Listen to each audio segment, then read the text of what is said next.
ರಾಷ್ಟ್ರಗಳಲ್ಲಿ ಬಿಡಿಸಂತ ಕೆಲಸ ತಾವೆಲ್ಲರೂ ಮಾಡಬೇಕು ಅಂತೇಳಿ ತಮ್ಮಲ್ಲಿ ಪ್ರಾರ್ಥನೆ ಮಾಡಿಕೊಂಡು ಪ್ರತಿಭಾ ಪುರಸ್ಕಾರ ಮುಂದಿನ ಒಂದು ದೇಶಕ್ಕೆ ಆಗಲಿ ಅಂತೇಳಿ ಮಾಡಿರ್ತಕ್ಕಂಥದ್ದು.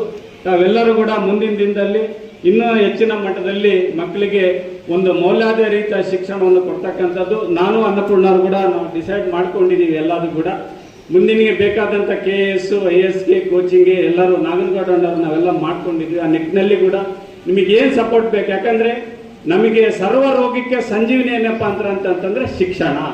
ನಾವು ಪ್ರಜ್ಞಾವಂತರಾಗಬೇಕು, ಮೌಲ್ಯಾಧಾರಿತ ಆಗಬೇಕು. ಅದು ಇಟ್ಕೊಂಡಾಗ ಮಾತ್ರ ಎಂಥ ಏರುಪೇರು ಬಂದರೂ ಕೂಡ ನಾವು ಯಶಸ್ವಿಯಾಗಿ ಅಲ್ಲಿ ಜಯಿಸಲಿಕ್ಕೆ ಸಾಧ್ಯ ಆಗ್ತದೆ. ಯಶಸ್ವಿಯಾಗಿ ಜಯಿಸಿದ್ವಿಯಪ್ಪ ಅಂತಂದ್ರೆ ಅದು ಸಾರ್ಥಕ ಜೀವನ ಆಗ್ತದೆ, ಜೊತೆಗೆ ಸಮಾಜಕ್ಕೆ ಕೊಡುಗೆ ಆಗ್ತದೆ ಅಂತಂತೇಳಿ ಇವತ್ತು ಈ ಬಸವ ಜಯಂತಿ ದಿನ ತಾವು ಪ್ರತಿಭಾ ಪುರಸ್ಕಾರ ಆಗಿದ್ರಿ. ಇನ್ನೂ ಹೆಚ್ಚಿನ ಮಟ್ಟದಲ್ಲಿ ತಾವೆಲ್ಲರೂ ಕೂಡ ಪ್ರತಿಭೆಗಳನ್ನು ತಾವು ತೆಗೆದುಕೊಂಡು ಮುಂದಿನ ಮಟ್ಟದಲ್ಲಿ ನಮ್ಮ ಸಂಡೂರಿನ ಹೆಸರು ತರಬೇಕು. ತಂದೆ ತಾಯಿಗೂ ಮಕ್ಕಳಾಗಬೇಕು, ಜೊತೆಗೆ ಸಮಾಜಕ್ಕೂ ಆಸ್ತಿ ಆಗಬೇಕು, ದೇಶಕ್ಕೂ ಆಸ್ತಿ ಆಗಬೇಕು. ತಾವು ಎಲ್ಲರೂ ಕೂಡ ಇವತ್ತು ಜೊತೆಯಾಗಿ ನಮಗೆ ನಮ್ಮ ಹಿರಿಯರು ಕೂಡ ಇಂಥ ಕಾರ್ಯಕ್ರಮಗಳು ಮಾಡಿ ನಮಗೆ ಆಯಿಸಿದ್ರು. ಇವತ್ತು ಅದನ್ನ ನಿಮಗೆ ನಾವೆಲ್ಲ ಕೊಟ್ಟಿದ್ವಿ, ಸದ್ಬಳಕೆ ಮಾಡಿಕೊಳ್ಳಿ. ಇವತ್ತು BKG ಅಣ್ಣರು ಕೂಡ, ರುದ್ರಗೌಡ ಅಣ್ಣರು, ಜೊತೆಗೆ ನಾಗನಗೌಡ ಅಣ್ಣರು ಎಲ್ಲರೂ ಕೂಡ ಇವತ್ತು ಅಕ್ಷರ ಕೊಡ್ತಕ್ಕಂಥದ್ದು ಸಾಮಾಜಿಕ ಕಣ್ಣಾಗಿ ಅವರು ಕೂಡ ಕೆಲಸ ಮಾಡ್ತಾ ಇದ್ದಾರೆ. ಸಂಡೂರಿನಲ್ಲಿ ನಿಜವಾಗ್ಲೂ ನಾವು ಪುಣ್ಯ ಮಾಡಿದೀವಿ. ಎಲ್ಲ ಹಿರಿಯರು ಕೂಡ ಎತ್ತಗ ದಿಕ್ಕಿಗೆ ತಿರುಗಿದ್ರು ಕೂಡ ಇವತ್ತೇನು ನಾವು ಹಸಿರಿಗೆ ನಾವು ನೀರು ಎರೆದಿದ್ದೀವಲ್ಲ ಅಂತ ಒಂದು ಹಸಿರು ವಾತಾವರಣ ಚನ್ನಸಪ್ಪಣ್ಣ ಹೃದಯ ಕೂಡ ಹಂಗೆ ಇದೆ ಜನರದು, ಮರ ಕೂಡ ಹಂಗೆ ಇದೆ, ಬೆಟ್ಟ ಕೂಡ ಸಂಪತ್ತಿನ ಕೂಡ ಆಗಿದೆ, ಜನರ ಹೃದಯ ಕೂಡ ಬಹಳ ಸಂಪತ್ಭರಿತವಾಗಿದೆ ಅಂತೇಳಿ ನಾನು ಹೇಳಲಿಕ್ಕೆ ನಾನು ಇಷ್ಟಪಡ್ತಾ ಇದ್ದೀನಿ.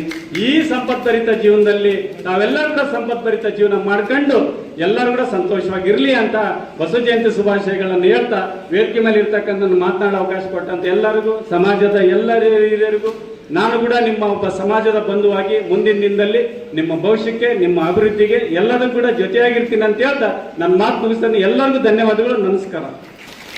ಮತ್ತೆ ನಮ್ಮ ಸಂಡೂರು ಕ್ಷೇತ್ರದ ಪ್ರಥಮ ಶಾಸಕಿಯಾದಂತಹ ಈ ಒಂದು ಕಾರ್ಯಕ್ರಮದಲ್ಲಿ ಮುಖ್ಯ ಅತಿಥಿಗಳಾಗಿ ಪಾಲ್ಗೊಂಡಂತಹ ಶ್ರೀಮತಿ ಅನ್ನಪೂರ್ಣ ತುಕಾರಾಮ್ ಮೇಡಮ್ ಅವರಿಗೂ ಸಹ ಈ ಒಂದು ಸಂದರ್ಭದಲ್ಲಿ ಗೌರವ ಸನ್ಮಾನ.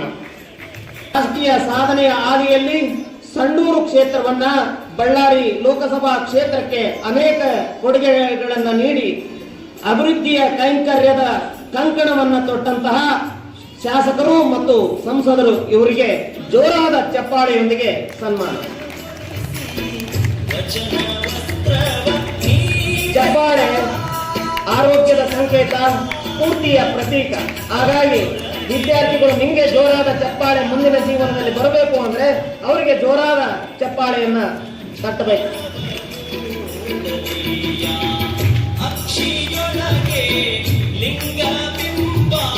ಚಿತ್ರಿಸುವಂತಹ ಈ ಒಂದು ಕಾರ್ಯಕ್ರಮಕ್ಕೆ ಆಗಮಿಸಿರುವಂತಹ ನನ್ನ ವಿದ್ಯಾಗುರುಗಳಾದಂತಹ CM ಸಿಗ್ಗಾರ್ ಸರ್ ಅವರು ಮತ್ತು ಮಸೂದಿ ಸರ್ ಅವರು ವೇದಿಕೆ ಮೇಲೆ ಬರಬೇಕು ಅಂತ ಕೇಳ್ಕೊಳ್ತಾ ಇದ್ದೀನಿ. ನನ್ನ ಜ್ಞಾನ ತಿಳುವಳಿಕೆಗೆ ಅವರು ದಾರಿದೀಪ ಆಗಿದ್ದಾರೆ. ದಯಮಾಡಿ ಈ ಸಂತೋಷ ತಂದಿದೆ. ಹಾಗಾಗಿ ಅವರಿಗೆ ವೈಯಕ್ತಿಕವಾಗಿ ತುಂಬ ಹೃದಯದ ಧನ್ಯವಾದ. ಈ ಗ್ರಂಥದ ಬರಹಗಾರರು ನಮ್ಮವರೇ ಆದ, ನಮ್ಮೂರಿನವರೇ ಆದಂತ ಡಾಕ್ಟರ್ ತಿಪ್ಪೇರುದ್ರ ಸಂಡೂರು. ಪ್ರತಿಭಾ ಪುರಸ್ಕಾರ ಸಮಾರಂಭದ ಈ ಒಂದು ಭವ್ಯ ವೇದಿಕೆಯಲ್ಲಿ ಆಸೀನರಾಗಿರ್ತಕ್ಕಂತಹ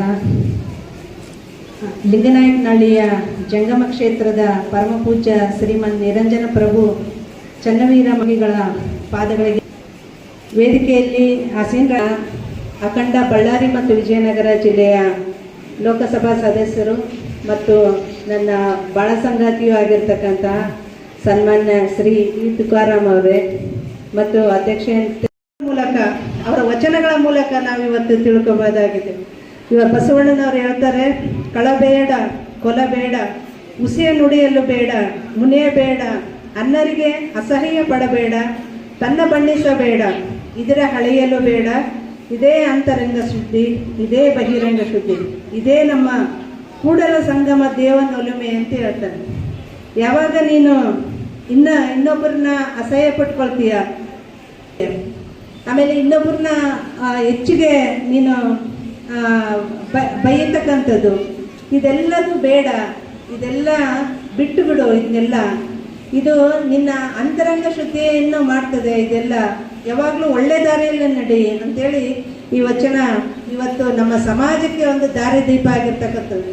ಸಾಕಷ್ಟು ವಚನಗಳು ಬಸವಣ್ಣನವರು ಬರೇ ಒಂದು 4 ಲೈನ್ನಲ್ಲಿ ಇರ್ತಕ್ಕಂಥ ವಚನ ನಮಗೆ ನಮ್ಮ ಜೀವನದ ಒಂದು ದೊಡ್ಡ ಪಾಠವನ್ನೇ ತೆರೆದಿಡ್ತಕ್ಕಂಥದ್ದು. ಇವತ್ತು ಬಸವಣ್ಣನವರು ಸತ್ಯ, ಶುದ್ಧತೆ ಮತ್ತು ಮಾನವೀಯತೆ ಇದ್ದರೆ ಸಮಾಜ ಸುಂದರವಾಗ್ತದೆ ಅಂತಕ್ಕಂಥ ಸಂದೇಶವನ್ನು ತಮ್ಮ ವಚನಗಳ ಮೂಲಕ ನಮಗೆಲ್ಲರಿಗೂ ಕೊಟ್ಟಿರ್ತಕ್ಕಂಥದ್ದು. ಬಹುಶಃ ಬಸವಣ್ಣನವರು ಯಾವುದಾದ್ರೂ ಒಂದು ಕೃತಿ ಏನಾದರೂ ರಚನೆ ಮಾಡಿದರೆ ಅದು ಕಾಲಾನಂತರದಲ್ಲಿ ಎಲ್ಲ ಒಂದು ಅದಕ್ಕೆ ಅವರು ಈ ವಚನಗಳ ಮೂಲಕ ಬಾಯಿಂದ ಬಾಯಿಗೆ ಅದು ಹರಡಿ ಇವತ್ತಿಗೂ 12ನೇ ಶತಮಾನದಲ್ಲಿ ಅವರು ರಚಿಸಿದಂಥ ವಚನ. ಅಗ್ನಿ ಉಂಟು, ಹಾಲಿನೊಳಗೆ ತುಪ್ಪ ಉಂಟು. ಎಷ್ಟು ಚಂದ ಐತಿ ನೋಡ್ರಿ. ಕಲ್ಲಿನೊಳಗ ಬಂಗಾರ ಐತಿ. ಇದನ್ನು ಅವಾಗ ಹೇಳಿದ 900 ವರ್ಷದಿಂದ ಬಸವಣ್ಣ. ಕೋಲಾರ ಹೋಗ್ರಿ, ಅಲ್ಲಿ ಕಲ್ಲು ತರಕ್ಕಾಗೋದಿಲ್ಲ ನಿಮಗೆ, ಅಲ್ಲೆಲ್ಲ ಕಾವಲೈತಿ. ಆ ಕಲ್ಲು ತಗೊಂಡು ಇಂಜಿನಿಯರ್ ಕೈಯಾಗ ಕೊಟ್ಟೆ ಅಂತಂದು ಹೇಳಿದ್ರ ಅರದು ಪುಡಿ ಪುಡಿ ಪುಡಿ ಪುಡಿ ಮಾಡಿ ಸೋಸಿ ಸೋಸಿ ಸೋಸಿ ಸೋಸಿ ಬಂಗಾರ ತೆಗೆದು ನಮಗೆ ಬಂಗಾರವನ್ನು ಕೊಡ್ತಾ ಇದ್ದಾನೆ ಇಂಜಿನಿಯರ್. ಅದು ಕಂಡರಿಗೆ ಸಾಧ್ಯ ಇಲ್ಲ, ಅದು ಇಂಜಿನಿಯರ್ ಆಗ್ಬೇಕು. ಅದಕ್ಕೆ ಕಲ್ಲೊಳಗೆ ಹಣ್ಣುಂಟು ಅಂತ ಹೇಳಿ. ಉದಕದೊಳಗೆ ಅಗ್ನಿ ಉಂಟು. ಅವಾಗ 12ನೇ ಶತಮಾನದಾಗ ಹೇಳಿದ 900 ವರ್ಷದಿಂದ. ನೀರೈತಿ ಅಂದ್ರೆ ನೀರಿನೊಳಗೆ ಬೆಂಕಿ ಐತಿ, ಅದನ್ನು ಸುಡ್ದಂಗೆ ಇಟ್ಟಾನವ ಅಂತ ಹೇಳಿದವ. ನೀರಿನೊಳಗೆ ಬೆಂಕಿ ಐತಿ, ಅದನ್ನು ಸುಡ್ದಂಗೆ ಇಟ್ಟಾನ. ಹೆಂಗ್ ಇಟ್ಟಾನ ಅಂತಂದು ಹೇಳಿದ್ರ ಇವತ್ತು ನಾನು ಮೈಕ್ ಹಿಡ್ಕೊಂಡು ಮಾತಾಡಕತ್ತೀನಿ. ಆಗಲೇ ಕರೆಂಟ್ ಹೋಯ್ತು, ನಮ್ಮ ಶಾಸಕರು ಮಾತಾಡ ಬಂದ, ನಮ್ಮ ಸಂಸದರು ಮಾತಾಡ ಬಂದ, ಆಮೇಲೆ ನಿರೂಪಕರು ನಿರೂಪಣೆ ಮಾಡ ಬಂದ. ಕರೆಂಟ್ ಹೋಗಿ ಬಂತು. ಈ ಕರೆಂಟ್ ಎಲ್ಲಿಂದ ಬಂದೈತಿ ಅಂದ್ರೆ ನೀರಿನಿಂದನೇ ಬಂದೈತಿ, ನೀರಾಗದನ ಬಂದೈತಿ, ನೀರಾಗದನ. ಇದಕ್ಕೂ ಒಬ್ಬ ಇಂಜಿನಿಯರ್ ಬೇಕು, ಇದಕ್ಕೂ ಒಬ್ಬ ಇಂಜಿನಿಯರ್ ಬೇಕು. ಅದನ್ನ ತೆಗೆದು ನಮಗೆ ಬೆಳಕನ್ನು ಕೊಡ್ಲಿಕ್ಕೆ ಇಂಜಿನಿಯರ್ ಬೇಕು. ಆದ್ರೆ ನೀರಿನ ಕೈ ಇಟ್ಟರೆ ಕರೆಂಟ್ ಸುಡೋದಿಲ್ಲ.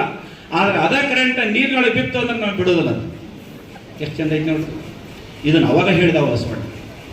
ಉದಕದೊಳಗೆ ಅಗ್ನಿ ಉಂಟು. ಮುಂದೆ ಹೇಳಿದ್ರು ಮತ್ತೆ ಅದಕ್ಕೂ ಇಂಜಿನಿಯರ್ ಬೇಕು, ಇದಕ್ಕೆ ಇಂಜಿನಿಯರ್ ಬೇಕು. ಇನ್ಯಾರು ಬೇಕು ಅಂದ್ರೆ ರೈತರು ಸುದ್ದಿ ಹೇಳಿದ್ರು ಅವರು. ಏನಂತ? ಬೀಜದೊಳಗೆ ಮಹಾವೃಕ್ಷ ಉಂಟು. ಒಂದು ಸಣ್ಣ ಬೀಜ, ಹಳ್ಳಿ ಬೀಜನೋ ಅಥವಾ ಆಲ್ ಬೀಜನೋ ಯಾವ್ದೋ ಒಂದು ಬೀಜ ತಗೊಳ್ರಿ, ಬಣ್ಣ ಹಾಕಿದ್ರು ಒತ್ತೋದಲ್ಲಂತ ಬೀಜ. ಆ ಬೀಜನ ಅದು ಹೇಳ್ದ ಬೀಜ ನೋಡು, ನನ್ನ ಒಳಗೆ ದೊಡ್ಡದೊಂದು ಭಾರಿ ದೊಡ್ಡದೊಂದು ನಿನಗೆ ನೆರಳು ಕೊಡ್ತಕ್ಕಂಥ ಗಿಡ ಐತಿ, ನಿನಗೆ ಫಲ ಕೊಡ್ತಕ್ಕಂಥ ಗಿಡ. ನಾ ಎಷ್ಟು ಚಂದ ಒಂದು 6, 7, 8 ವರ್ಷದಾಗ ಭವ್ಯವಾಗಿರ್ತಕ್ಕಂಥ ದೊಡ್ಡ ಗಿಡ ಆಗಿ ನಿನಗೆ ನೆರಳನ್ನು ಕೊಡ್ತಿದ್ದೀನಿ. ಅದಕ್ಕೆ ಬೀಜದೊಳಗೆ ವೃಕ್ಷ ಉಂಟು. ಇದು ಯಾರಿಗೆ ಗೊತ್ತೈತಿ ಅಂದ್ರೆ ರೈತನಿಗೆ ಮಾತ್ರ ಗೊತ್ತೈತಿ. ನೆನಪಿಟ್ಕೋಬೇಕು. ಮುಂದೆ ಹೇಳಿದ್ರು ಅವರು ಹಾಲಿನೊಳಗೆ ತುಪ್ಪ ಉಂಟು ಅಂತ ಹೇಳಿದ್ರು. ತಾಯಿಗಳಿಗೆ ಗೊತ್ತೈತಿ, ನಮಗೆ ಯಾರಿಗೆ ಗೊತ್ತಲ್ಲ. ಹಾಲಿನೊಳಗೆ ತುಪ್ಪ ಐತಿ. ತುಪ್ಪ ಬೇಕು ಅಂತಂದ್ರೆ ಹಂಗ ಸಿಗೋದಿಲ್ಲ. ಬಂಗಾರ ಬೇಕು ಅಂದ್ರೆ ಹಂಗ ಸಿಗೋದಿಲ್ಲ. ಆ ಕರೆಂಟ್ ಬೇಕು ಅಂದ್ರೆ ಹಂಗ ಸಿಗೋದಿಲ್ಲ. ಅಥವಾ ನಮಗೆ ದೊಡ್ಡ ವೃಕ್ಷ ಬೇಕು ಅಂದ್ರೆ ಹಂಗ ಸಿಗೋದಿಲ್ಲ. ಅಲ್ಲಿ ಕ್ರಿಯೆಗಳು ನಡಿಬೇಕಲ್ಲ, ಅಲ್ಲಿ ಕ್ರಿಯೆಗಳು ನಡಿಬೇಕಲ್ಲ. ಆ ಕ್ರಿಯೆಗಳು ನಡೆಸುವಂತ ವ್ಯವಸ್ಥೆಯನ್ನು ಹೇಳ್ತಿದಾರ ಅವರು. ಹಾಲಿನೊಳಗೆ ಏನೈತಿ? ತುಪ್ಪವೈತಿ. ಆ ತುಪ್ಪವನ್ನ ನಾವು ಹೊರಗೆ ತೆಗಿಬೇಕಾತಂದ್ರ ಈ ತಾಯಿ ಕೈ ಕೊಟ್ಬಿಟ್ಟೆ ಅಂತಂದು ಹೇಳಿದ್ರ ತಾಯಿ ಏನ್ ಮಾಡ್ತಾಳಂದ್ರ ಬಹಳ ಚಂದ ಕೆಂಪಾಗಿ ಹಾಲು ಕಾಸ್ತಾಳ. ಹಾಲು ಕಾಸಿ ಹೆಪ್ಪ ಹಾಕ್ತಾಳ. ಆದ್ರೆ ಹೆಪ್ಪ ಹಂಗ ಹಾಕೋದಿಲ್ಲ. ಸುಡ ಹಾಲಿಗೆ ಹೆಪ್ಪ ಹಾಕಿದ್ರು ಸರಿತ ಮೊಸರು ಆಗೋದಿಲ್ಲ. ಅದು ತಣ್ಣನ ಹಾಲಿಗೆ ಹೆಪ್ಪ ಹಾಕಿದ್ರು ಸರಿತ ಮನಸ್ಸಾಗೋದಿಲ್ಲ.